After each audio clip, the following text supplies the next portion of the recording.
If you won't give me the medication I need to turn them off, I'll just cut them off and I'll just make you guys clean up the mess. Today I had to go down to the VA for some gender affirming care, and I had a conversation with my nurse that I think made her a little bit uncomfortable.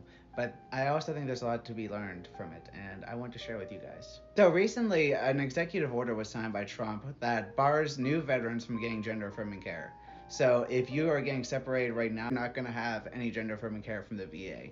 But if you've been receiving gender affirming care for a while, like me, your care will continue. However, that makes me wonder, well, for how long? You know, they said they wouldn't touch Medicare, so excuse me for not really believing them. But anyway, I brought this up to my nurse, right?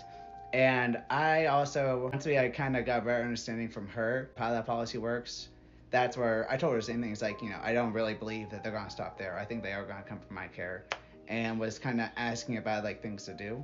I forget how, but it ended up going towards like a hypothetical, like, hey, like, if I'm left with no other choice, what would happen to me if hypothetically I went to the parking lot at the VA hospital and did a self orchiectomy and ran into the emergency room? Would they put me into the psych ward? Would I receive the urgent care I needed? Blah, blah, blah.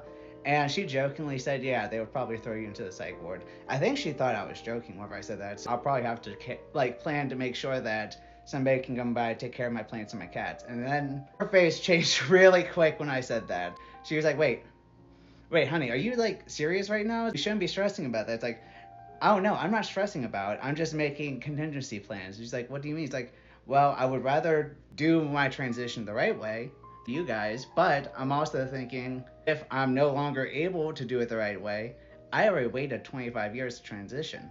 I'm not waiting another day or for another president to go ahead and continue transitioning. I am continuing my transition. It's just, are we doing it the right way, or am I taking it into my own hands and forcing you guys to clean up the mess that I make doing it? And I don't know, she got like real worried about me. It's like, I'm not thinking about hurting myself. If anything, I'd be relieved to not have to come here and get like the shot to go ahead and turn that off since they won't be there anymore, you know?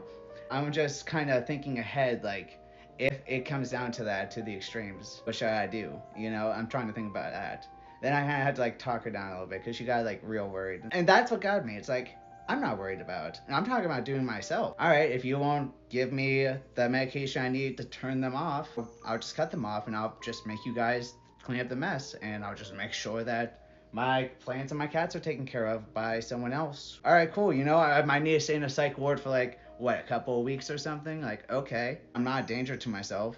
I just didn't want the girls no more, And if I can't get the care to turn them off, I might drop them off.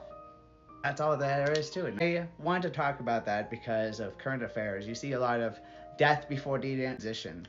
And, that's a cool slogan, but that's true. That's what a lot of us are willing to go to extreme efforts to ensure that we continue transitioning. So it's in your best interest to make sure that we have access to transition the correct way, or you have to start being prepared for these more extreme cases where people are taking things in their own hands. I don't know. It kind of got me with how stressed out she got. Kind of got me with how anytime she was like, well, you could just wait till the next president. It's like, I'm not waiting. Just straight up, I didn't even give her a second to think. Or I would say, no, I'm not waiting. I waited 25 years. I wanted to share that with you guys a little bit, kind of give you guys an idea of what's going on for veterans who are also trans and getting gender affirming care through the VA. I am kind of crazy, I'll give her that, but like I'm not gonna self-delete. No, if anything, I want to live as long as possible despite these bastards. And cheers to that. Hope y'all got something out of it. I think I'm gonna be meditating on that tonight, so subscribe for more craziness.